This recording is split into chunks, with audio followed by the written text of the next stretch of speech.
I'm coming to you from my home studio. This is where I work when I'm not at school. It's small. This is a room in the front of my house. I think it's supposed to be like a formal office or something, but it works for me for right now, especially since we're on, what are they calling it? Not lockdown, not quarantine, shelter in place. So I'm grateful to have a space, as small as it may be, that I can at least do some work during these weird, strange days. So I already posted my video of my artist talk from my MFA thesis show, and hopefully you guys have had a chance to watch that. And I realized after I got home and did all the editing that there were some questions that Dr. Frye posed for me that I did not respond to. So I wanted to take a minute and just respond to those questions. And then I would love to have some questions from you guys that I can respond to too, maybe about my own work, or maybe just about life in general, or anything that you want to know. So the first question was, talk a little about your background, how and why you got interested in art. My mom was an artist. She primarily painted pictures of nature, watercolor. She was a really incredible artist, and she sold a lot of prints through Hallmark of like birds' nests and things like that. She passed away when I was 8. She had cancer for many years of my childhood. So most of my early memories involve sitting around watching her paint. And I always had access to high quality art materials as a kid. After that, after she passed, I had lots of really incredible art teachers. My high school art teacher was really amazing. And then I went to the South Carolina Governor's School for the Arts.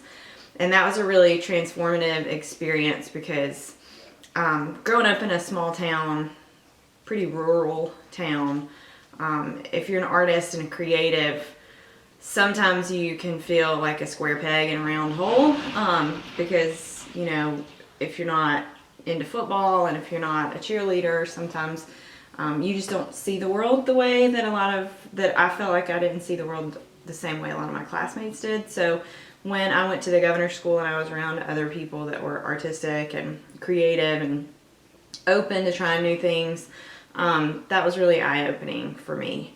I started out in college as a graphic design major, and as much as I loved design, and I still love design, I just didn't want to spend my life trying to realize somebody else's vision. I decided to go into art ed, and I actually got my undergrad in art ed at Marion University after meeting Donna Goodman, who kind of talked me into it. But it was a really great fit for me. I got out of Marion and I taught in K through 12 for 16 years in Greenville County, and then my husband's job relocated to the Charlotte area, and I wasn't sure what I was going to do because we just weren't sure what side of town we were going to live on, and getting a teaching job, the timeline didn't work out. So I knew the chair at Winthrop, and I ran into him and his wife, and they were like, you should apply to Winthrop. And so I did. And it's always kind of been my dream to go back to school full time and really focus on my own art and give it a go as an artist. So that's what I'm doing now. So question number 2, what is an MFA and what do you do in terms of class and independent work? An MFA is a Master in Fine Arts. It's a terminal degree, so you can't really get a PhD in art. You can get a PhD in art history or in art education, but not necessarily in visual art. So it's a lot more intense than, I was in a master's in art education program before, and I had 20-something hours towards my master's in art ed. But my passion is contemporary art, and I didn't feel like the classes I was taking were really relevant to what was happening in my classroom. I've always approached my art instruction from a studio point of view rather than necessarily a theoretical point of view. So getting an MFA in art helped me understand how to be a better teacher more than my art education classes at that time. So anyway, to answer your question of what do you do in terms of class and independent work, we took a few art history courses that were really intense. One of them was aesthetics and criticism. So we learned about the importance of art criticism and how that shaped the art world. We also every semester we take a seminar class, which there are only like 8 students in my program. And we don't see each other a lot because we're kind of doing our own thing. So seminar is the one class where all the MFA students are together, and we do a lot of readings and discussions about contemporary art.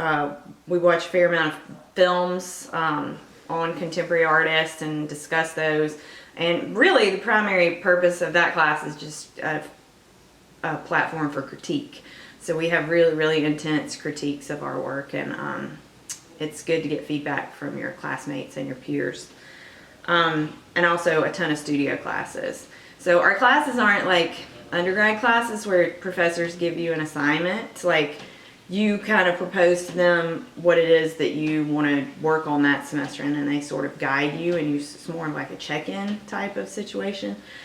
There were certain classes, like I really wanted to make this stuff out of metals, but I didn't really have a lot of experience in metals classes. So they did make me take Metals 1, and I was in there with undergrads, but I would do the things that they were doing, but then I would use those to apply to my projects. So, yeah. Talk about your exhibition at University Place Gallery. So I showed you guys my thesis exhibition yesterday. I'm still hoping that at some point that will open to the public whenever the galleries and the colleges in South Carolina open back up again.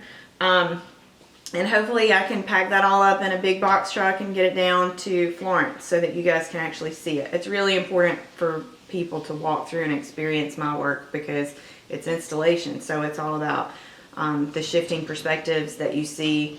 The videos are constantly changing, and your view of the work is going to change as you walk through and move through the space.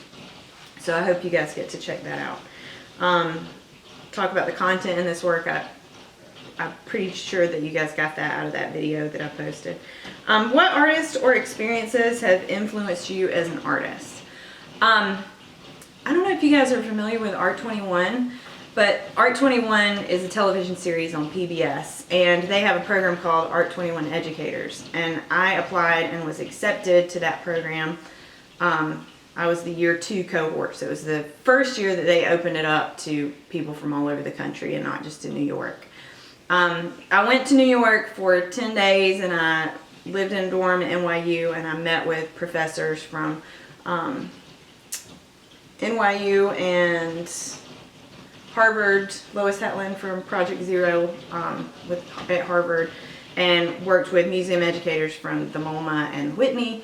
And that was really transformative for me because it was the first time that I'd been around other art educators who had a passion for using contemporary art ideas in the K through 12 classroom. I feel like I had really strong teachers, so I had teachers in K through 12 that talked to me about contemporary art, but I don't think the average person gets that. When I ask people who are not necessarily artists, and I ask them, can you name a contemporary artist? They're all like, Andy Warhol. I'm like, he's been dead for quite a number of years. You don't know anybody that's making art right now. And I've always been super passionate about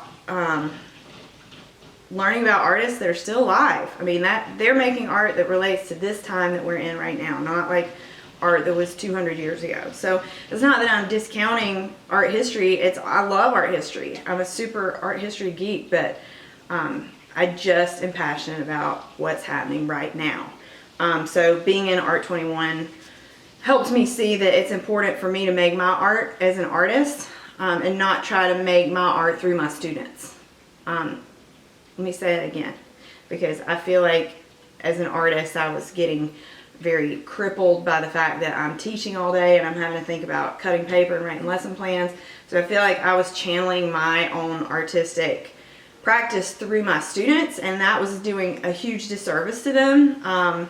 I've learned now that I need to, as an art teacher, step back and become more of a facilitator and give my students a chance to realize their own ideas. You know, it doesn't have to all be directed by me. It's okay to like leave room for chance and exploration and investigation and failure.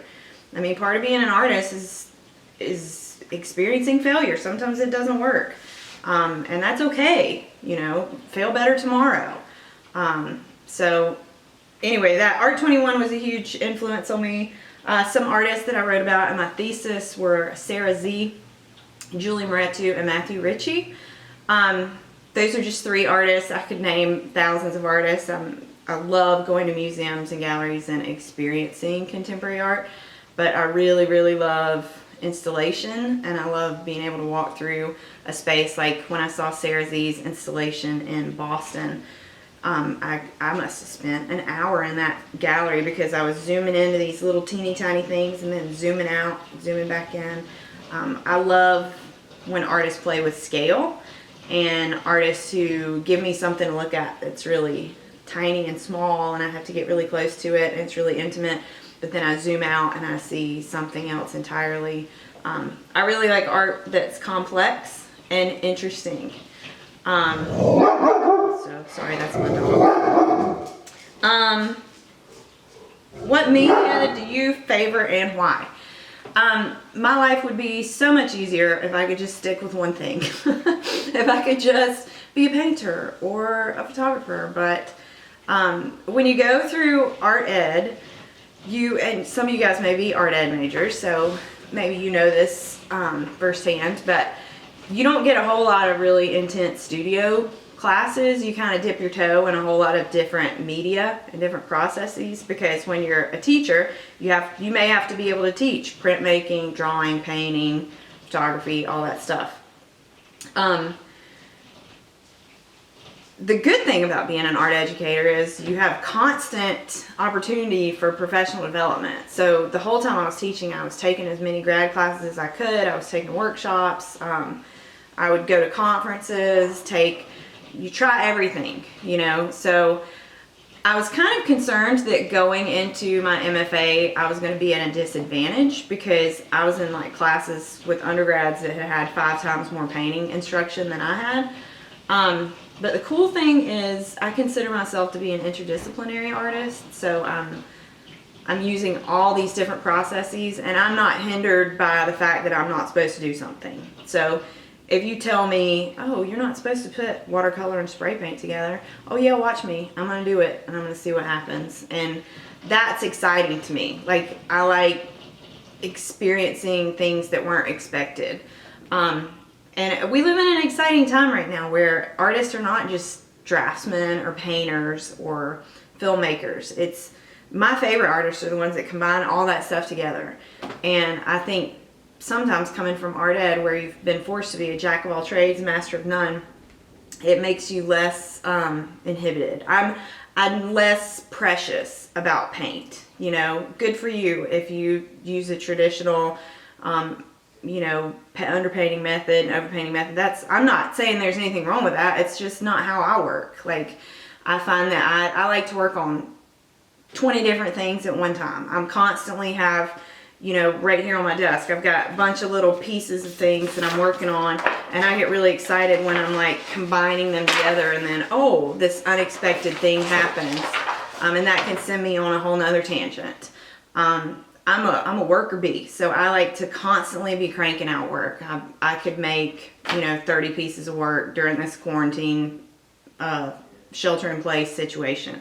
That's the best advice I can give you, is just work like crazy. Because even if it's garbage, like, you're going to learn from your failures probably more than you learn from your successes. I also don't throw things away for the most part. Like, even if it's a hot mess, I'll cut it apart, find the best part of it, use that as a starting point to make the next thing. So just crank it out, just work. What's your philosophy of art? Should it be beautiful first, realistic, expressionistic? Everybody's different. You know, I do feel like I want my art to be aesthetically pleasing and interesting. Not necessarily beautiful. But I made kind of ugly, weird art for a long time. Went through this fly phase where I was working with all these, hatching all these flies in this box. I do feel like if you give people something that's formally and beautifully interesting as a hook, then you've got them, and then you can get deeper from there. But it's never been enough for me to make art that's just pretty. You know, it'd make my life easier. I could sell a lot more paintings if I would just be happy to paint clouds and flowers. You know, it'd be a lot easier to make money. For me, art is about an investigation. It's how I process the world that I live in. So I come at art more from, I guess, like a science perspective. Like, I like experimenting. I like not always knowing exactly what's going to happen, but being able to pull that together. So it's more important to me that art makes you think. Yeah, I don't care about a pretty landscape is nice, but blah, you know, like if I could buy something at Target and put it on my wall and it matches my sofa, that's great. But I'd much rather have something that every time I look at it, I see something different. You know, every time I glance at it, it's like a great book. Every time I can read the same book 100 times, but if it's a great book, every time I read it, I'm going to get something else out of it. And so that's what makes art great to me. I also have learned that I'm more attracted to art that's open-ended and not didactic, meaning you don't have to preach your philosophy at someone through your art. You can have a meaning in there and you can plant the seed, but you're not the one, as an artist, you're not the one that makes the meaning for the work. The viewer, the critic, those are the people that they bring the meaning to it, you know, and it's not my responsibility to make meaning. It's my responsibility to make work that means something to me, and if it's good enough, then it may mean something to somebody else too. So good luck to you guys the rest of the semester. I know these are weird times we're living in, but I think times like this are when artists have an opportunity to shift the way that you've been thinking, and I'm trying to look at it as a benefit. You know, I think if I just work my butt off when we come out of all this, I'll have a really substantial body of work. So just keep working, and believe in yourself. And good luck to you all. I can't wait to see what you guys do with your lives and what you make. So have a great day.